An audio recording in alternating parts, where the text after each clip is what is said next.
ظلمنا أنفسنا وإن لم تغفر لنا وترحمنا لنكونن من الخاسرين ربنا فاغفر لنا ذنوبنا قبل الموت وارحمنا عند الموت माफ फरमा पूरी दुनिया के उम्मत को माफ फरमा हमारे आने वाली जिंदगी ईमान के साथ सिरात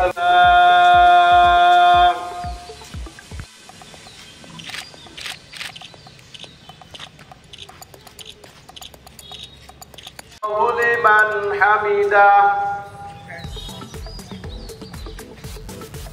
अल्लाहु अकबर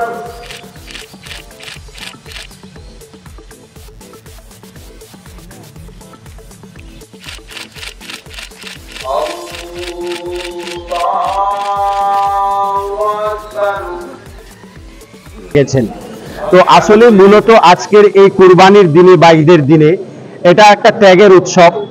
এই উৎসবের দিনে মূলত ঈমানওয়ালা মুসলমানরা নিজের প্রিয় বস্তু অর্থাৎ কোনো একটা পশুকে আল্লাহর রাস্তায় কুরবানি করে নিজের মনের ভিতরে যত খারাপ কার্যকলাপের আনসোশাল কার্যকলাপের মন মানসিকতা আছে এগুলাকে স্যাক্রিফাইস করার উৎসর্গ করার কুরবানি করাই হলো মূলত উদ্দেশ্য। এই উদ্দেশ্যকে কেন্দ্র করে যখন একটা মানুষ কুরবানি করবে মূলত একটা সৎ আদর্শ মানুষ হওয়ার এর একটা প্র্যাকটিস বা অনুশীলন।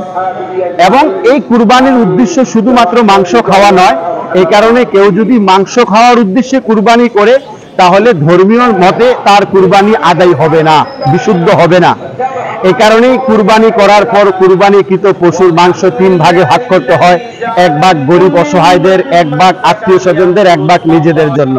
তাই এই কুরবানির ঈদের মধ্যে একটা মানবিক দিক লুকিয়ে রয়েছে। তাই আজকের এই আনন্দের দিনে, উৎসবের দিনে আমাদের রাজ্যের এবং রাষ্ট্রের যে যেখানে অবস্থান করছেন সকলকে জানাই আন্তরিকভাবে ঈদ মোবারক। সকলেই ঈদের আনন্দ উপভোগ করুন এবং এই ঈদের আনন্দ প্রত্যেকের ঘরে প্রত্যেকের মনে সমানভাবে বয়ে যাক, ইহাই আমাদের একান্ত কাম্য ও প্রার্থনা।